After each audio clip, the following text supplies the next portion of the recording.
Surgieron a finales del siglo VIII desde los mares helados del norte para tomar el mundo por sorpresa. Durante los siguientes 300 años asolaron las naciones civilizadas. Nada puede detenerlos, ni los océanos, ni el miedo a lo desconocido, ni los soberanos europeos. Son los vikingos.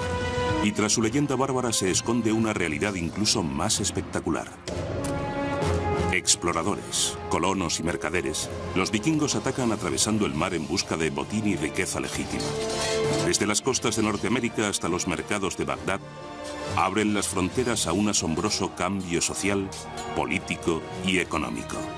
Y entonces, desaparecen.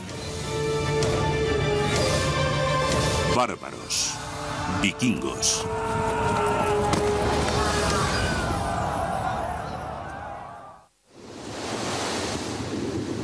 Hace 1200 años, los vikingos irrumpieron desde el Mar del Norte como bestias desatadas sobre un mundo desprevenido. Vienen de una tierra de profundos fiordos, estériles granjas y amargas rivalidades entre clanes. Hoy se llama Escandinavia. Dejan atrás leyendas sobre su violencia y su coraje, sagas de exploración y conquista, y algo incluso más notable enterrado bajo la tierra de su patria escandinava. Noruega, año 1880.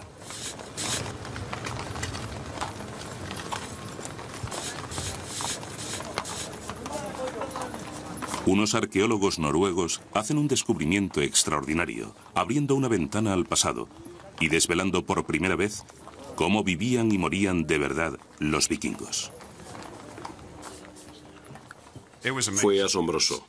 Transformó a los vikingos de una cultura de bandidos del norte, con cascos de cuernos y espadas, abatiéndose sobre Europa, en un pueblo que tenía una civilización tan compleja y artística como cualquier otra de la Europa de la época. Un objeto desenterrado en varios yacimientos funerarios por toda Escandinavia revela más sobre el pueblo vikingo noruego que cualquier otro hallazgo. Es un barco, una tumba barco enterrado como un sarcófago y rellenado con los bienes que su propietario necesitaría en su viaje al más allá.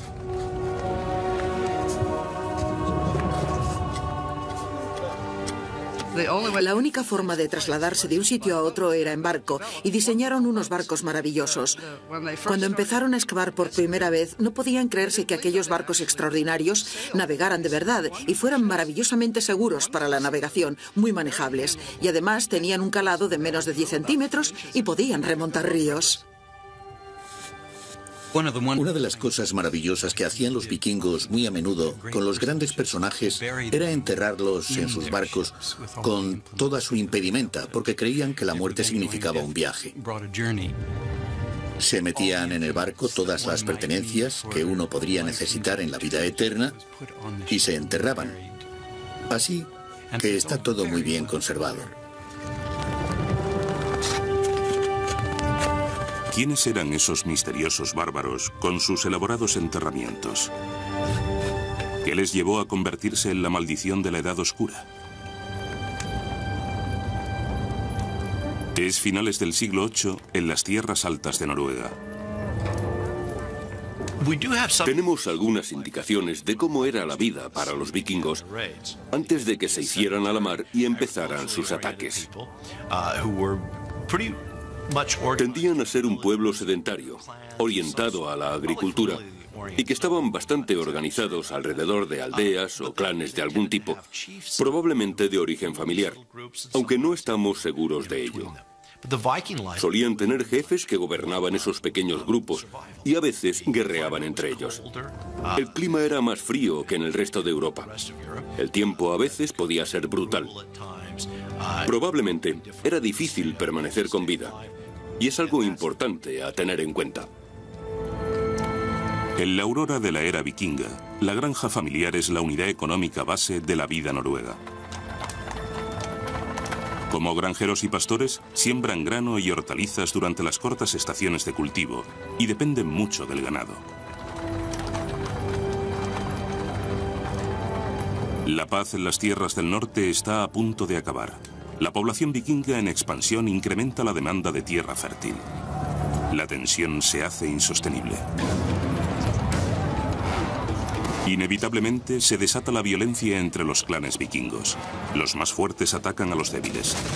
Los asaltantes caen sobre los granjeros con hachas y espadas. Y una violencia brutal. Comienza un conflicto sobre las tierras sin ningún tipo de ley. El rey era básicamente un hombre que tenía una granja grande con sus vasallos, sus granjeros y sus esclavos. Y cada vez que le apetecía enfrentarse a alguien, reunía a todos sus hombres e iba a atacarle. Los vikingos entraban en un pueblo, agarraban todo lo que podían y se volvían a marchar. Así que no eran excesivamente sofisticados, pero sí muy eficientes. Con escasez de tierra y de riqueza en el país del norte, algunos vikingos ponen a un lado sus diferencias y se preparan para buscar fortuna en otro lugar. Las manos y las herramientas que un día dieron forma a los arcos de los graneros se dedican ahora a otra tarea. A lo largo de las costas de los fiordos norteños se está fabricando algo. Algo que cambiará las vidas de este pueblo. El barco vikingo.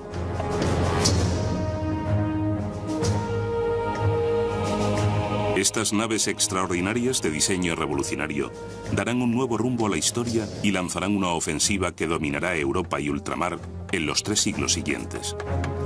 En su barco, los vikingos condensan siglos de técnica de construcción naval y destreza en la navegación.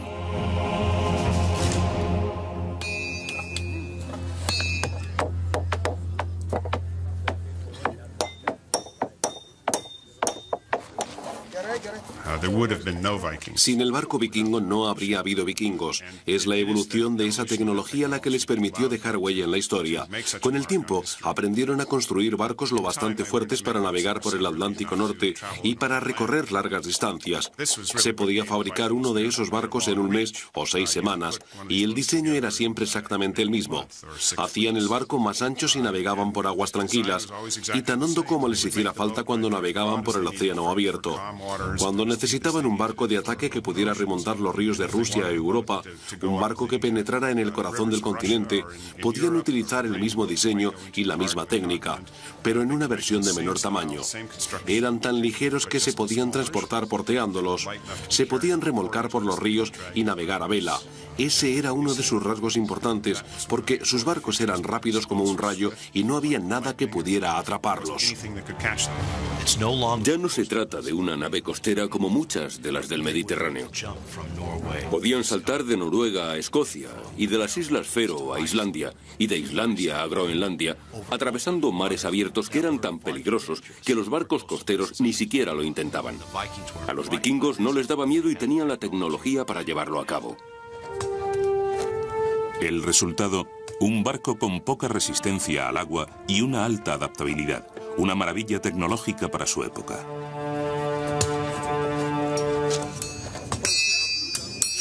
A los vikingos no les guía un único rey, ni un gobierno central. Cada aldea noruega actúa de modo independiente. Cada una proclama a su propio rey. Los vikingos se alían entre ellos para las misiones peligrosas, dejan atrás a las mujeres y los niños y zarpan. En busca de botín. Y llevan armas adecuadas para el pillaje.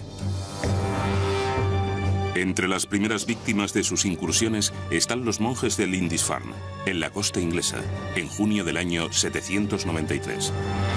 Lindisfarne es la sede del monasterio de San Cuthberto, uno de los lugares más sagrados de las islas británicas, rico en devoción y en otros tesoros más tangibles. Cuando los monjes escuchan las campanas que les anuncian la hora de la misa, de repente salen del mar unos dragones. Los vikingos cayeron sobre ellos como una plaga, los descuartizaron, se lo llevaron todo e incendiaron el lugar. Los monjes se encontraron con el infierno y describían a los vikingos como demonios del Averno que se habían desatado sobre ellos. Los vikingos eran guerreros. Es indudable. Vivían de la intimidación y el miedo, del terrorismo. Eran saqueadores, no eran soldados. Creo que eran extremadamente fieros, tanto como codiciosos y hábiles. Los consideramos bárbaros, pero en realidad creo que por su orden en la batalla, por el modo en que se aproximaban al objetivo, tenían un comportamiento militar muy disciplinado. El guerrero vikingo es una máquina de guerra muy sencilla. Es un gigante escandinavo, a menudo protegido por una coraza de cuero. Cada uno iba equipado con herramientas muy simples: un cuchillo, una espada y un hacha de batalla. Y según cuentan, el hacha de batalla era el arma más feroz de todas, porque los vikingos eran habilísimos lanzándola para decapitar a la gente o dejarla inválida. Los monasterios a lo largo de la costa eran especialmente atractivos para los vikingos a causa de su gran acumulación de riquezas y a la pasividad de los monjes. La crónica anglosajona, que comienza a finales del siglo IX, es la principal fuente histórica de Inglaterra desde el siglo V al XI. Registra el terror causado por los invasores vikingos. Dice literalmente: las incursiones de los paganos destruyeron miserablemente la iglesia de Dios en Lindisfarne, con el pillaje y la matanza. La historia considera el ataque blasfemo contra esos monjes y sus tesoros en el año 793 como un momento clave, el primer ataque marítimo vikingo a gran escala. Pero Lindisfarne y los otros monasterios vulnerables a lo largo de las costas británicas no fueron más que el principio. Cuando termina el siglo VIII, los saqueadores vikingos fijan la vista en premios más importantes. Las grandes ciudades de Europa están a punto de sentir el poder y la furia de los hombres del norte y a probar el filo de sus espadas.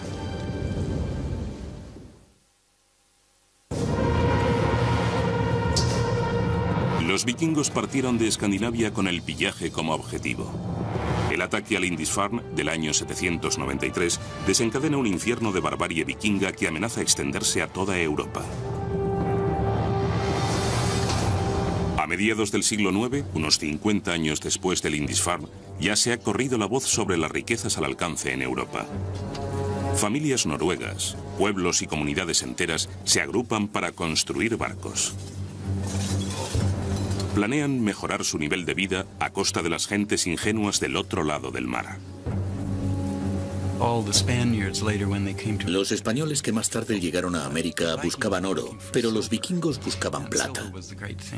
La plata era lo más valioso para ellos, y muchos de los objetos religiosos y de los elementos que se encuentran en los monasterios estaban hechos de plata.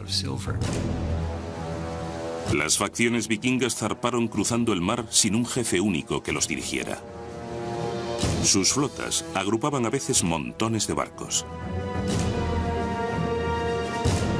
Pero aún así, cada flota actuaba independientemente, haciendo que la oleada de incursiones fuera más difícil de detener. La ambición de los jefes vikingos empezó a crecer, a la par que lo hacían sus reputaciones individuales. Europa era suya. Solo tenían que conquistarla. Europa es un continente extraño surcado por ríos, casi todos navegables. A diferencia de Norteamérica o África, que solo tienen unos pocos ríos grandes. Europa tiene muchos, así que los vikingos pueden meter sus barcos por casi cualquier gran caudal de agua. Sus barcos son largos y estrechos y no requieren mucho agua. Uno de los primeros ataques fluviales se produce en el año 845 a manos de un infame jefe vikingo danés llamado Ragnar. Con una flota de 120 barcos, se inspira en el recuerdo de Lindisfarne para elevarlo a otra escala. Su camino hacia la batalla es el río Sena, su objetivo, París. Incluso antes de llegar a la ciudad, los vikingos de Ragnar diezman la vanguardia de las fuerzas francesas a orillas del Sena, reservándoles a los prisioneros franceses un cruento final. En el fondo eran terroristas que confiaban que el miedo que inspiraban les facilitara el paso. No querían trabajar más de lo necesario. e intentaban ser lo más crueles posible. Había un vikingo famoso al que llamaban el amante de los niños porque lanzaba bebés al aire y los pinchaba en su espada cuando caían. No eran buenas personas. Se dice que los vikingos de Ragnar ahorcaron a 111 prisioneros ese día.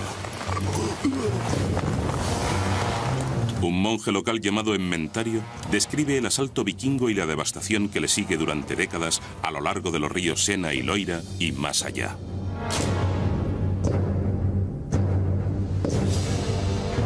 El número de barcos crece. La interminable riada de vikingos parece no cesar nunca. Los cristianos son víctimas de masacres, incendios y saqueos por todas partes. Los vikingos conquistan todo a su paso y nada se les resiste.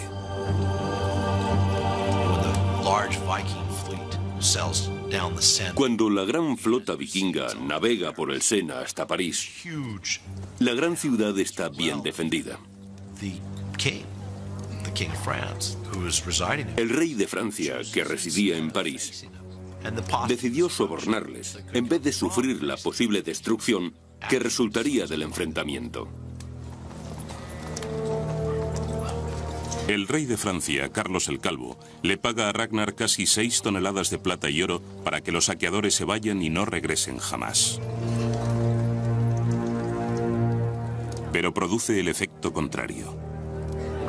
Cuando se corre la voz de que se pueden obtener tributos como botín, que hay tierra y mercancías por todas partes, el pillaje del norte de Europa y de todo el continente continúa con todavía mayor fervor. Entre los años 790 y 1100, los vikingos siguen el curso de todas las grandes rutas fluviales y marítimas hacia el corazón del continente. A los vikingos les aguarda un nuevo mundo. Los noruegos son tal vez quienes escriben el capítulo más brillante de la historia vikinga, como exploradores indómitos colonizando Islandia, Groenlandia y continuando más allá. Con la colonización de Islandia surge la historia de 2 vikingos noruegos legendarios, Erik el Rojo y su hijo Leif Erikson. A finales del siglo X, Erik conduce una expedición hasta allí y se convierte en el primero en instalarse en esa tierra inhóspita. De temperamento pendenciero, a Erik pronto le destierran de Islandia durante 3 años. Navega hacia el oeste y se establece en la costa este de Groenlandia. Y empieza a hacer propaganda de esa tierra. Y como no puede decir que solo tiene una franja de costa habitable, decide contar que es Greenland. Está cubierta de verde. Algunos colonos le creen, pero cuando ven cómo es de verdad, se dan la vuelta. Pero muchos vikingos fuertes, recios y emprendedores se quedan y se enfrentan a una vida durísima. El suelo no se podía trabajar, pero había pesca y otro tipo de carne. Aún así, era una tierra árida. Bajo el mando de Erik el Rojo, se desarrolla una sociedad agraria nórdica que se las arregla para salir adelante en ese lejano paraje. Como gobierno, los habitantes acuerdan un Althing, una especie de asamblea pública o tribunal trasplantado de su patria. Allí los hombres libres tienen derecho a hablar en su defensa y sobre asuntos que conciernen a la comunidad. En esta comunidad de hombres libres se forma el hijo de Erik el Rojo, Leif Erikson. Al igual que su padre, tiene alma de explorador.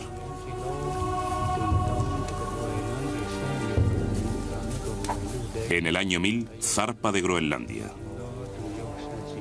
Leif Erikson sigue el rumor de otro vikingo, que cuenta que, navegando hacia el oeste, a la otra colonia de Groenlandia, fue alejado de su ruta por un vendaval. Cuando recuperó el rumbo, apareció frente a la costa de una tierra muy verde y frondosa. Y Groenlandia no era verde ni frondosa. Siguiendo los rumores de una tierra desconocida hacia el oeste, Leif Erikson descubre un nuevo mundo. Es algo fascinante y muy polémico. Personalmente, creo que América fue descubierta por los vikingos en el año 1000. Se ha fechado con carbono la presencia de Leif Erikson en Terranova, precisamente en el año 1000. Así que sabemos que los vikingos llegaron por lo menos hasta Terranova y probablemente más lejos hacia el sur. Los intentos de colonización americana de los groenlandeses fracasan. Se estima que el asentamiento de Terranova duró solo una década. Pero 500 años antes de que Colón llevara a cabo su gesta, los vikingos unieron los hemisferios oriental y occidental. Tras pasar un invierno en Terranova, Leif Erikson regresa a Groenlandia. Introduce algo nuevo entre los colonos. Con las mismas herramientas que construyen los barcos, fabrica las rústicas cruces de una nueva religión. Decidieron convertirse. Leif Erikson fue a Noruega y el rey le pidió específicamente que llevara el cristianismo a Noruega y cristianizara las colonias groenlandesas, y él lo cumplió debidamente. A medida que los vikingos extienden su influencia, el mundo exterior empieza a afectarles. Sus jefes consideran el cristianismo como un modo de unificar a los vikingos, con el objeto de tener más poder sobre ellos.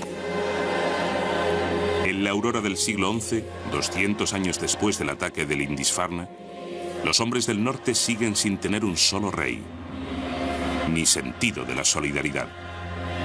El cristianismo es un motivo de unión. Pero los vikingos cristianos han de enfrentarse a veces a la resistencia de sus vasallos paganos, la resistencia a abandonar a sus antiguos dioses. Los reyes se inclinaron hacia el cristianismo porque les convenía, les servía para consolidar su poder y empezaron a imponérselo a su pueblo, lo que causó muchos conflictos. A la gente no le gustaba, les daba miedo, no querían abandonar sus viejas tradiciones. A la isla acudieron algunos misioneros cristianos que convirtieron a unos pocos.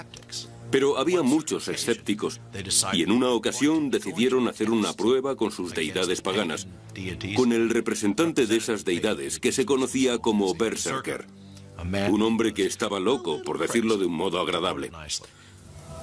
Y los misioneros cristianos les desafiaron. Les dijeron: vamos a encender una hoguera y vosotros encenderéis otra. Si el berserker atraviesa vuestro fuego pero no puede atravesar el nuestro, entonces sabremos que el paganismo ha vencido. Es casi como un duelo del Antiguo Testamento. La historia cuenta que el berserker llegó, pasó con facilidad sobre el fuego de los paganos, pero no pudo atravesar el fuego de los cristianos. Así vieron todos que el cristianismo era la religión verdadera y se convirtieron. De vuelta en Noruega, emergerá el nuevo catalizador de la unidad vikinga en la persona de un muchacho vikingo. Harald Hardrada es el hermanastro del rey Olaf de Noruega y su heredero aparente. Solo tiene 15 años y ha luchado en el bando perdedor de una guerra civil vikinga. Pero volverá. Se vengará y escribirá su propia historia con la sangre de sus enemigos.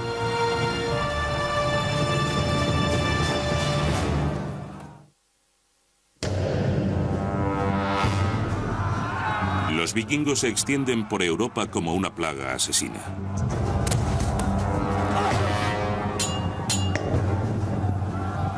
Los primeros en caer son los monasterios indefensos, pero pronto los invasores llevan el terror hacia el interior del continente. Al final, los vikingos acaban luchando entre ellos. Noruega está inmersa en una guerra civil. En 1030, las fuerzas leales al rey danés Canuto el Grande se enfrentan con la del rey noruego Olaf en la batalla de Stiklestad.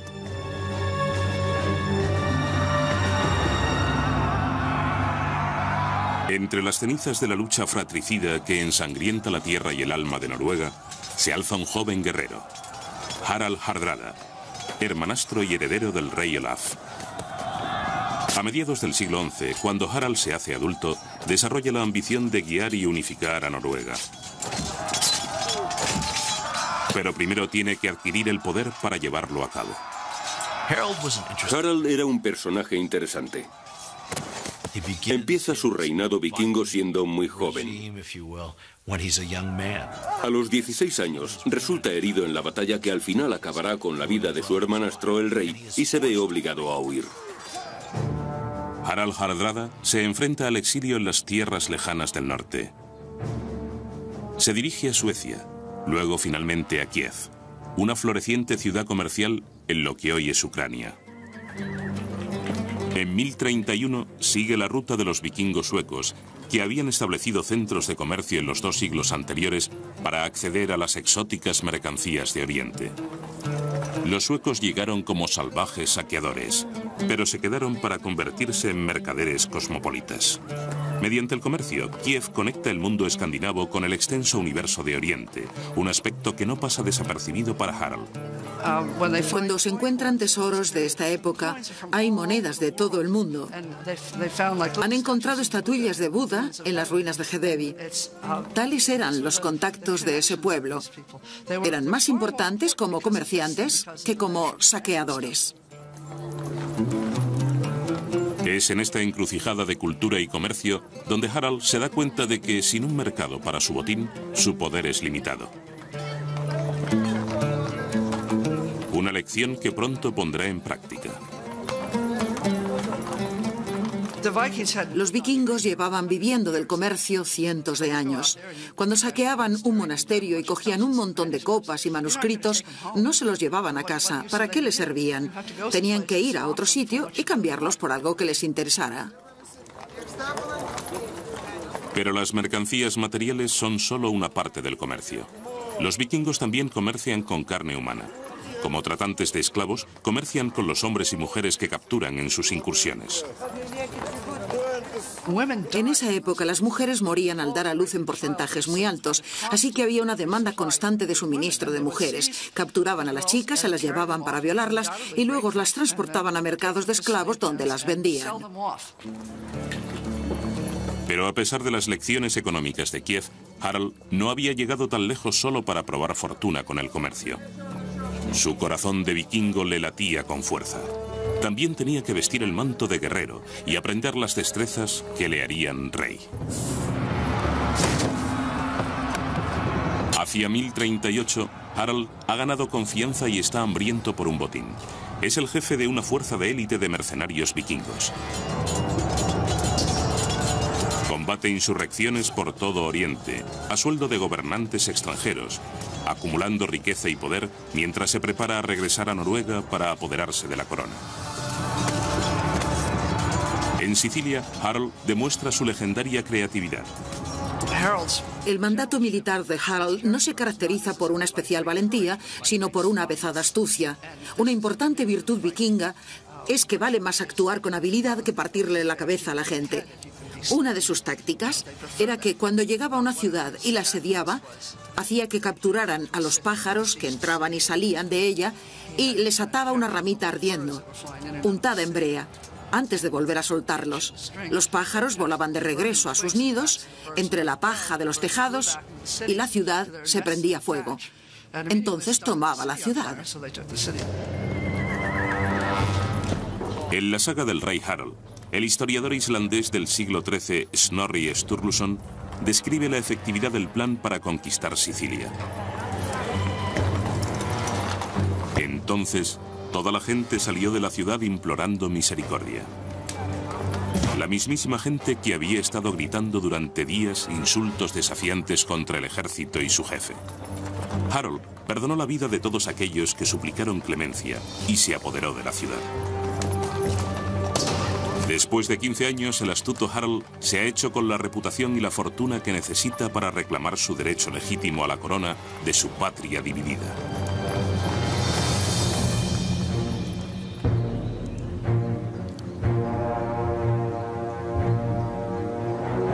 En 1046 regresa a Escandinavia como un mercenario famoso con las riquezas y ambición de un rey, pero sin el título.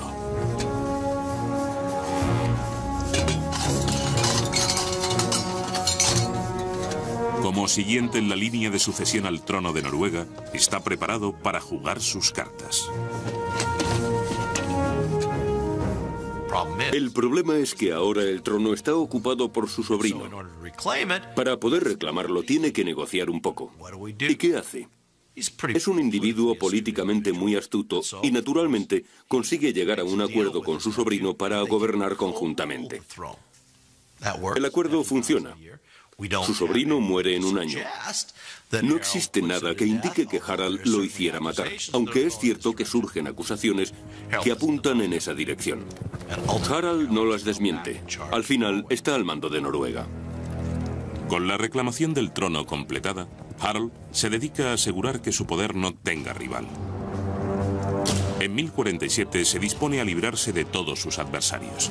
Con una mezcla brutal de táctica y venganza, Harald descarga una furia inusitada contra todo el que se le opone.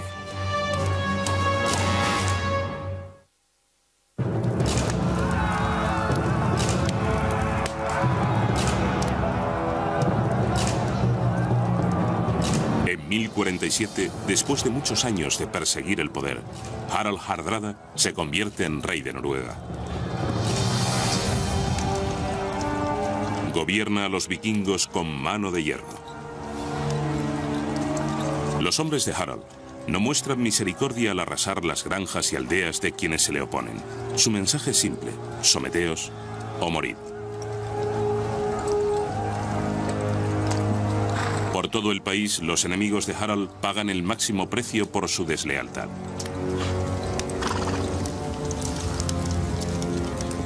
En la saga del rey Harald, el rey celebra su crueldad insaciable con estas palabras: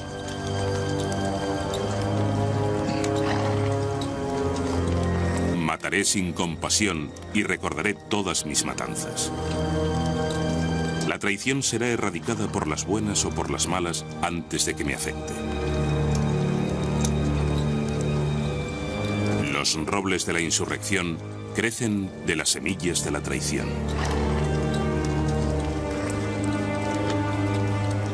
Con la insurrección aplastada, es hora de celebrarlo. Los partidarios del rey Harald acuden a la larga casa de troncos para un lujoso banquete. Si tenías mucho dinero, mucho oro, eras el hombre más importante entre los vikingos porque te lo gastabas en el pueblo. Así es como creaban sus ejércitos. Había que darle de comer y cubrirlo de oro porque era lo que querían. Tenías que darles un anillo de oro cuando hacían algo bien o una copa de oro o skald. Necesitabas tener un tesoro enorme y si lo tenías te convertías en una persona importante. Ese fue el objetivo de Harald cuando se dedicó a saquear ciudades, porque así era como se acumulaba el oro. El señor vikingo era alguien que atraía a los otros hombres por la fuerza de su personalidad y necesitaba tener una reputación de triunfos, de llevarte de saqueo a cualquier sitio, obtener una gran victoria y sacarte de allí sin que te mataran. Así que los hombres se reunían en esas salas y celebraban enormes festines y todo el mundo recibía oro y bebía montones de hidromiel. Y de vez en cuando se juntaban y sacaban las espadas y salían a matar a alguien. Pero lo más importante era que esta gran sala vikinga constituía el centro de la vida de los vikingos. En la gran sala se cerraban los acuerdos políticos vikingos, se negociaban sobornos, se forjaban fidelidades y se formaba el poder. Era un sistema muy fluido que permitía a los vikingos aprovecharse de la situación que fuera y tomar decisiones, plantear nuevas fórmulas. Podía derrumbarse en un instante si un jefe moría en la batalla o le humillaban u ocurría algo.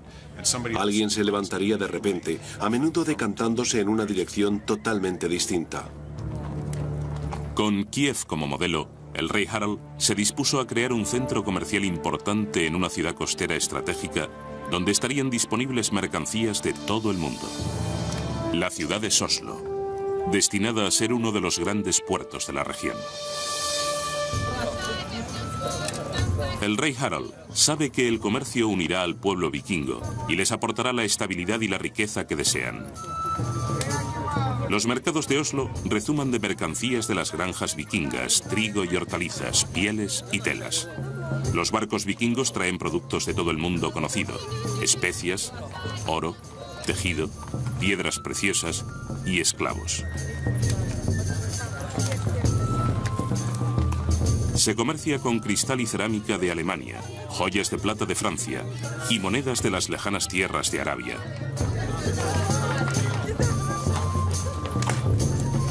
Los vikingos se convierten en hábiles comerciantes a la vez que Oslo crece y prospera. La rutina diaria de esta comunidad de mercaderes queda revelada por las mercancías enterradas con ellos: armas grabadas en oro, joyas y los objetos de madera corrientes de los propios vikingos. Pero el desarrollo de un centro comercial importante no hace más que azuzar el apetito de mayor poder y riquezas de Harald. Harald decide que ha llegado la hora de conseguir un objetivo más grande. Y ese objetivo más grande es Inglaterra. Se sube a un barco, una flota de barcos. Se le une el hermano rebelde del rey de Inglaterra y zarpa rumbo al sur. Cuando contempla Inglaterra y el futuro, seguro que Harald se imagina su propio imperio extendiéndose tan lejos como le lleven sus barcos. El antiguo refugiado ha obtenido un poder y un ascendiente político increíbles sobre su beligerante pueblo. Ya había derrotado a sus peores enemigos vikingos. Sus incursiones apenas encuentran resistencia. Inglaterra y sus riquezas parecen estar al alcance de su puño de hierro. Pero a Harald y sus hombres les aguarda un ejército duro y disciplinado, y una lucha mayor que cualquiera a las que se han enfrentado.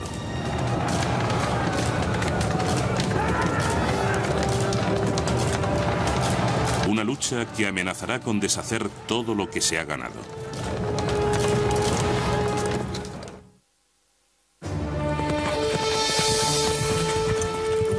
Finales de septiembre de 1066. Un jinete porta urgentes y funestas noticias para la ciudad de York. El rey vikingo Harald se acerca. Los ingleses le conocen bien por su reputación de brutalidad. Solo una respuesta rápida y un gran coraje pueden detenerle. Harald ha comenzado su conquista por la costa, y tras ganar una rápida sucesión de violentos conflictos, parece que allí su victoria está asegurada.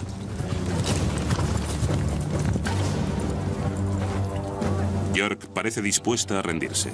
Harald y un contingente de sus tropas se dirigen a Stamford Bridge, a unos 12 kilómetros de la ciudad. Espera que los gobernantes de York le rindan homenaje y le entreguen rehenes como tributo. En realidad, Harald está tan convencido de que el norte de Inglaterra ya es suyo, que solo le acompaña una parte de sus hombres y se han quitado las corazas. Pero los ingleses no están tan relajados. Su rey, Harold Godwinson, hace que sus soldados marchen el doble de tiempo atravesando el bosque para cortar el paso al ejército vikingo. Los espadachines llevan cota de malla. Los arqueros van bien armados. Están decididos a detener la invasión vikinga y a salvar a la ciudad.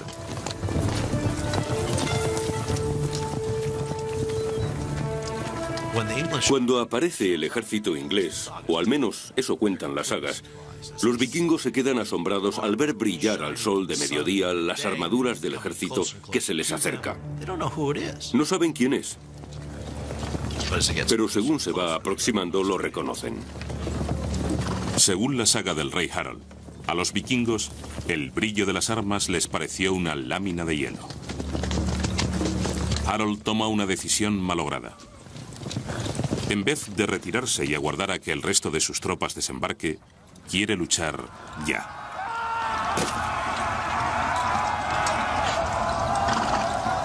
En un momento dado, los ingleses se retiran.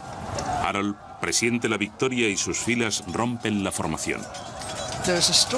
La historia dice que un solo guerrero se plantó en el puente y resistió frente a todos los ingleses. Se trataba de ejércitos pequeñísimos, así que no es nada inaudito. En la Edad Media, las batallas con grandes ejércitos no eran corrientes.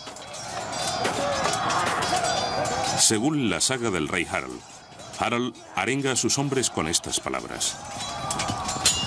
Llevad la cabeza siempre alta en la batalla, donde las espadas intentan machacar los cráneos de los guerreros malditos. El guerrero del puente los contuvo, pero una vez que le mataron, pudieron llegar hasta Harald. Con el puente abierto, los soldados ingleses se abaten sobre las tropas vikingas sin armadura, segándolas como hoces entre el trigo. La batalla es salvaje. Los vikingos emplean toda su habilidad y coraje contra un ejército que lucha por defender su patria. Los vikingos caen uno detrás de otro y su sangre empapa el suelo inglés en una terrible matanza.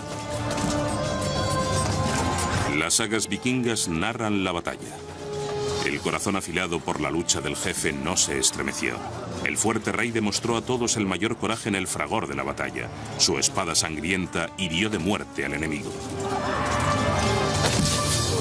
En medio del combate, una flecha bien apuntada o guiada por el infortunio se alojó en la garganta de Harald Hardrada. Los refuerzos de Harald llegaron ese mismo día, pero era demasiado tarde. Inferiores en número y en estrategia, los vikingos se enfrentan a un desastre casi total. Al anochecer, la derrota vikinga es absoluta. Harald Hardrada llegó a Inglaterra en septiembre de 1066 con miles de soldados y la mayor ambición. Pero solo se encontró con la ruina y la muerte. Se dice que de los 270 barcos que Harald había llevado desde Noruega, solo regresaron 30. En las décadas siguientes, los vikingos continuaron sus ataques esporádicos. Pero ninguno llegaría tan lejos, ni estaría tan cerca de crear un imperio como lo estuvo Harald en su último combate. En cuestión de semanas, se iniciaría una nueva era en la historia del mundo.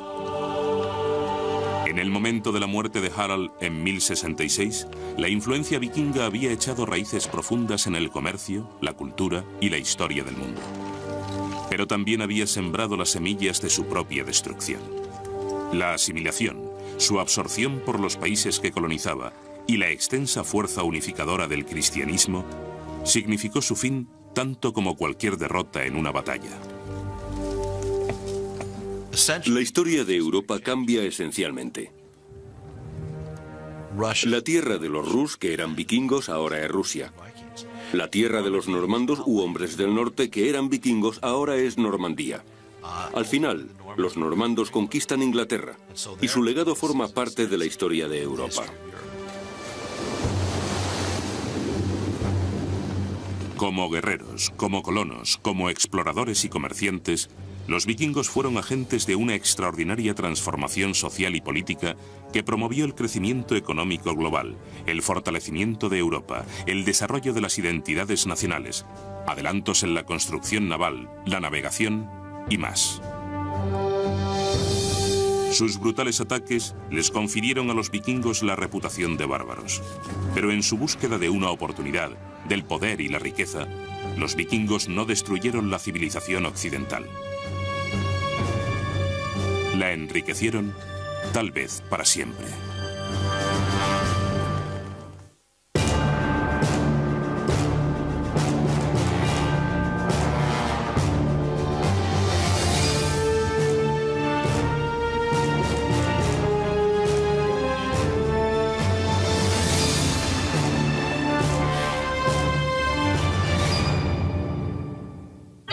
Un aspecto que no pasa desapercibido para Harald. Cuando se encuentran tesoros de esta época, hay monedas de todo el mundo. Han encontrado estatuillas de Buda en las ruinas de Hedevi. Tales eran los contactos de ese pueblo. Eran más importantes como comerciantes que como saqueadores.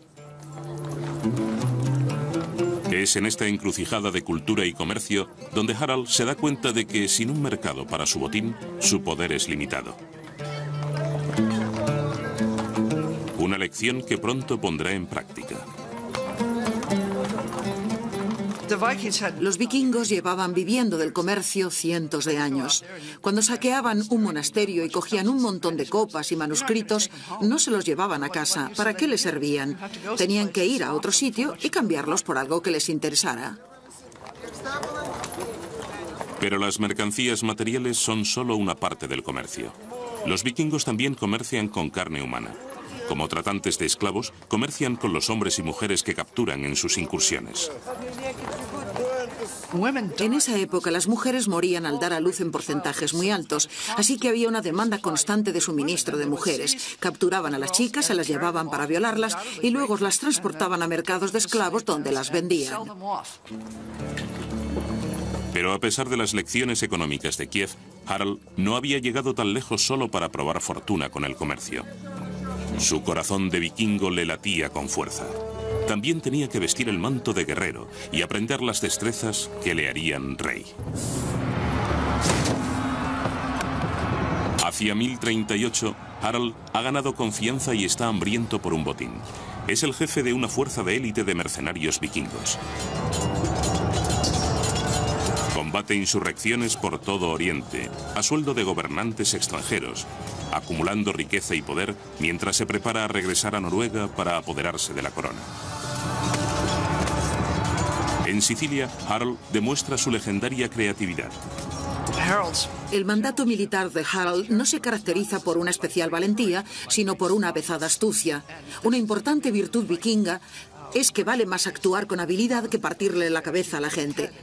Una de sus tácticas era que cuando llegaba a una ciudad y la asediaba, hacía que capturaran a los pájaros que entraban y salían de ella y les ataba una ramita ardiendo, untada en brea, antes de volver a soltarlos. Los pájaros volaban de regreso a sus nidos, entre la paja de los tejados, y la ciudad se prendía fuego.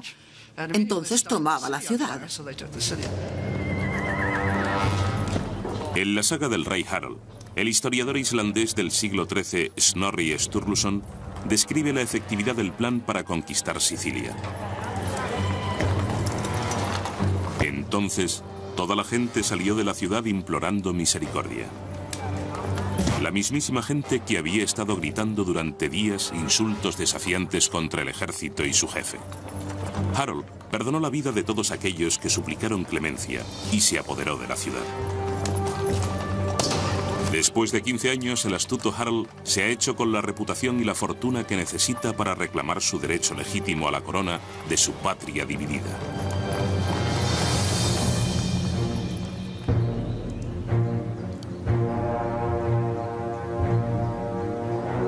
En 1046 regresa a Escandinavia como un mercenario famoso con las riquezas y ambición de un rey, pero sin el título.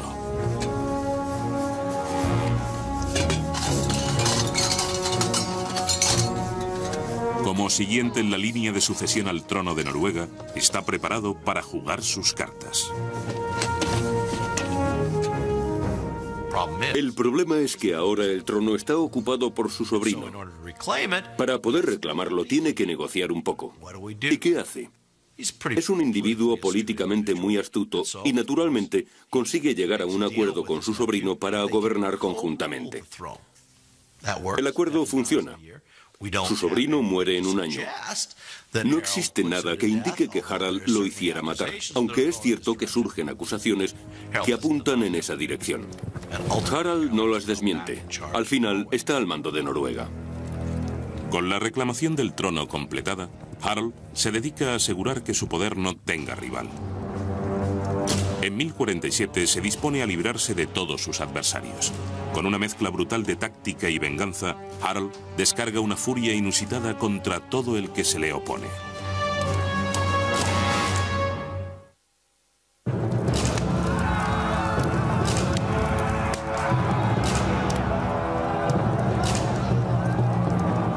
En 1047, después de muchos años de perseguir el poder, Harald Hardrada se convierte en rey de Noruega. Gobierna a los vikingos con mano de hierro. Los hombres de Harald no muestran misericordia al arrasar las granjas y aldeas de quienes se le oponen. Su mensaje es simple: someteos o morid. Por todo el país, los enemigos de Harald pagan el máximo precio por su deslealtad.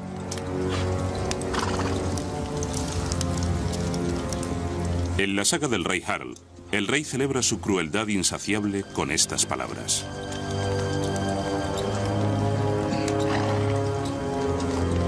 mataré Mataré sin compasión y recordaré todas mis matanzas. La traición será erradicada por las buenas o por las malas antes de que me afecte. Los robles de la insurrección crecen de las semillas de la traición. Con la insurrección aplastada, es hora de celebrarlo. Los partidarios del rey Harold acuden a la larga casa de troncos para un lujoso banquete.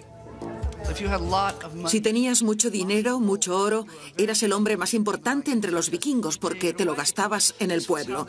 Así es como creaban sus ejércitos. Había que darle de comer y cubrirlo de oro porque era lo que querían. Tenías que darles un anillo de oro cuando hacían algo bien o una copa de oro o skald. Necesitabas tener un tesoro enorme y si lo tenías te convertías en una persona importante. Ese fue el objetivo de Harald cuando se dedicó a saquear ciudades, porque así era como se acumulaba el oro. El señor vikingo era alguien que atraía a los otros hombres por la fuerza de su personalidad y necesitaba tener una reputación de triunfos, de llevarte de saqueo a cualquier sitio, obtener una gran victoria y sacarte de allí sin que te mataran. Así que los hombres se reunían en esas salas y celebraban enormes festines y todo el mundo recibía oro y bebía montones de hidromiel. Y de vez en cuando se juntaban y sacaban las espadas y salían a matar a alguien. Pero lo más importante era que esta gran sala vikinga constituía el centro de la vida de los vikingos. En la gran sala se cerraban los acuerdos políticos vikingos, se negociaban sobornos, se forjaban fidelidades y se formaba el poder. Era un sistema muy fluido que permitía a los vikingos aprovecharse de la situación que fuera y tomar decisiones, plantear nuevas fórmulas. Podía derrumbarse en un instante si un jefe moría en la batalla o le humillaban u ocurría algo. Alguien se levantaría de repente, a menudo decantándose en una dirección totalmente distinta. Con Kiev como modelo, el rey Harald se dispuso a crear un centro comercial importante en una ciudad costera estratégica donde estarían disponibles mercancías de todo el mundo. La ciudad es Oslo, destinada a ser uno de los grandes puertos de la región. El rey Harald sabe que el comercio unirá al pueblo vikingo y les aportará la estabilidad y la riqueza que desean. Los mercados de Oslo rezuman de mercancías de las granjas vikingas, trigo y hortalizas, pieles y telas. Los barcos vikingos traen productos de todo el mundo conocido: especias, oro, tejido, piedras preciosas y esclavos. Se comercia con cristal y cerámica de Alemania, joyas de plata de Francia y monedas de las lejanas tierras de Arabia.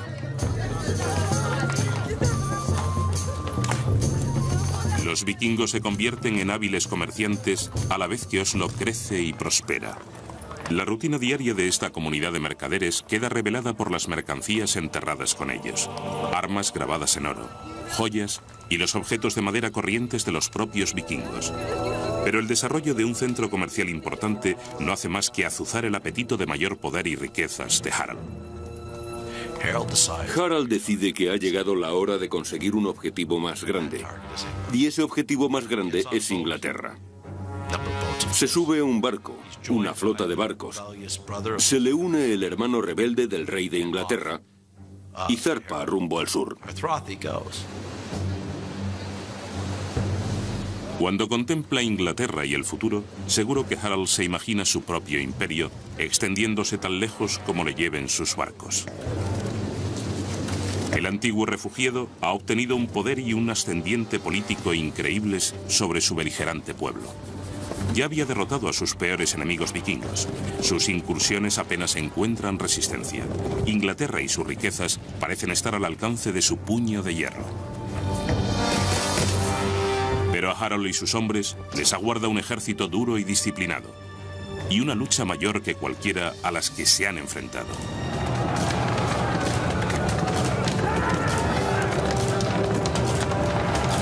Una lucha que amenazará con deshacer todo lo que se ha ganado.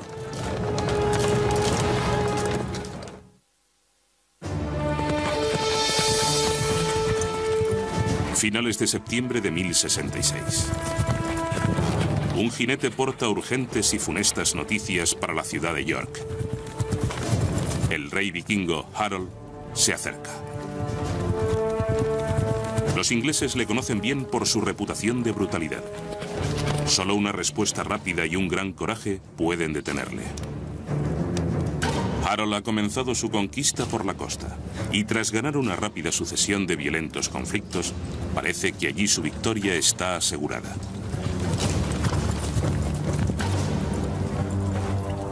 York parece dispuesta a rendirse.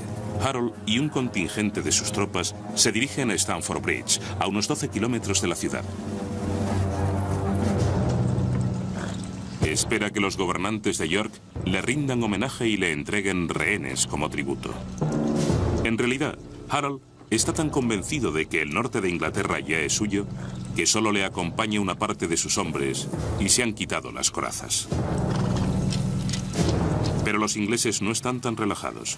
Su rey, Harold Godwinson, hace que sus soldados marchen el doble de tiempo atravesando el bosque para cortar el paso al ejército vikingo. Los espadachines llevan cota de malla. Los arqueros van bien armados. Están decididos a detener la invasión vikinga y a salvar a la ciudad.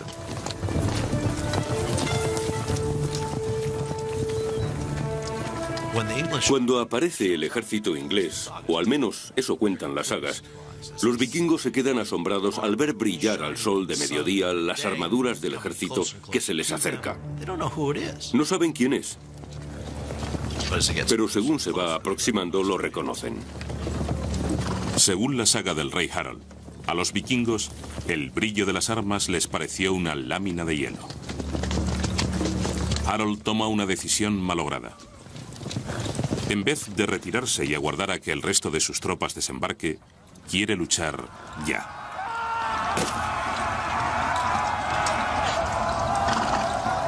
En un momento dado, los ingleses se retiran. Harold presiente la victoria y sus filas rompen la formación. La historia dice que un solo guerrero se plantó en el puente y resistió frente a todos los ingleses. Se trataba de ejércitos pequeñísimos, así que no es nada inaudito. En la Edad Media, las batallas con grandes ejércitos no eran corrientes. Según la saga del rey Harold, Harold arenga a sus hombres con estas palabras. Llevad la cabeza siempre alta en la batalla, donde las espadas intentan machacar los cráneos de los guerreros malditos. El guerrero del puente los contuvo. Pero una vez que le mataron, pudieron llegar hasta Harold. Con el puente abierto, los soldados ingleses se abaten sobre las tropas vikingas sin armadura, segándolas como hoces entre el trigo. La batalla es salvaje. Los vikingos emplean toda su habilidad y coraje contra un ejército que lucha por defender su patria. Los vikingos caen uno detrás de otro y su sangre empapa el suelo inglés en una terrible matanza. Las sagas vikingas narran la batalla. El corazón afilado por la lucha del jefe no se estremeció. El fuerte rey demostró a todos el mayor coraje en el fragor de la batalla. Su espada sangrienta hirió de muerte al enemigo. En medio del combate, una flecha bien apuntada o guiada por el infortunio se alojó en la garganta de Harald Hardrada. Los refuerzos de Harald llegaron ese mismo día, pero era demasiado tarde. Inferiores en número y en estrategia, los vikingos se enfrentan a un desastre casi total. Al anochecer, la derrota vikinga es absoluta.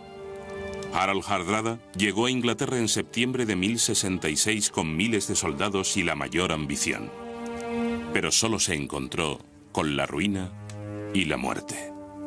Se dice que de los 270 barcos que Harald había llevado desde Noruega, solo regresaron 30.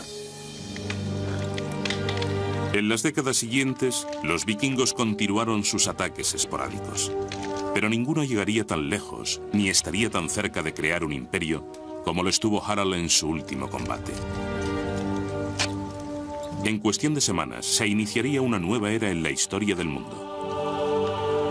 En En el momento de la muerte de Harald en 1066, la influencia vikinga había echado raíces profundas en el comercio, la cultura y la historia del mundo. Pero también había sembrado las semillas de su propia destrucción. La asimilación, su absorción por los países que colonizaba y la extensa fuerza unificadora del cristianismo significó su fin tanto como cualquier derrota en una batalla. La historia de Europa cambia esencialmente. La tierra de los Rus, que eran vikingos, ahora es Rusia.